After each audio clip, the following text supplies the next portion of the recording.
You're back on the field with Notre Dame captain Alex Bars.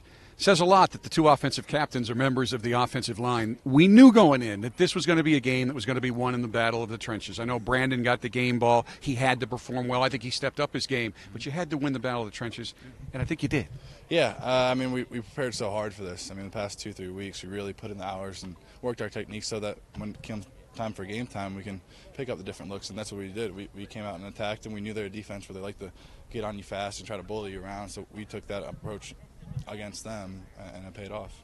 Third scoring drive tonight in the first half, 15 plays, 11 runs. Now, one of them was a sack, but you pounded the ball that time. You kind of softened them up with some big pass plays the first two drives, but that's when you really seemed to take control of this game. Yeah, for sure. We pride ourselves in obvious run situations, and we had a few of those, a lot of those on those drive. But the fact that we can obviously dominate a 15-play drive and put the ball in the end zone's a huge sign for our offense that we can move the ball no matter what. They moved you over to the left side so you could help Liam Eichenberg because he's got that huge responsibility of being the left tackle. Yeah. It's tough for a guy to really be a first-time starter there. How do you think he did tonight? Great. I've been telling Liam all along he's going to ball out and do a great job, and he did. I was there for him. We had some miscommunication errors here or there, but we'll clean up. But I think overall he did a great job. The leader of the offense is obviously usually the quarterback. He's certainly the guy that touches it each time. And you knew that Brandon was getting a lot of heat. Stepped up tonight. How do you evaluate how he played? I told Brandon this week during lifts, I just said, hey, dude, look, you've played in these games before. You're going to ball out. You're going to do a great job.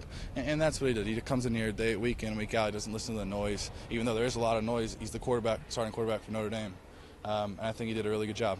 We knew he could run. And in practice, the deep balls have been great. Over the middle has been great. It's been those short passes. And tonight, he consistently made the short passes. Was that kind of the offense rallying around him and giving him that confidence? Because Brandon's worst enemy or biggest critic is Brandon. He beats himself up. And tonight it looked like he said, the heck with it. I can make these plays, and he did. Yeah, you're spot on.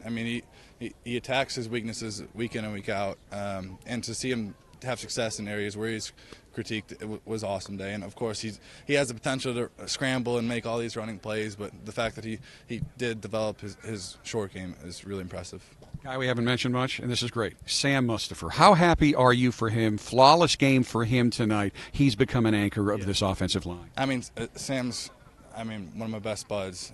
We're in such in sync on the field. So we had a play today where Liam was calling a blitz, and I go, William, we got it, and we picked it up. And just I have that trust in him, he has that trust in me, and I just love playing next to him.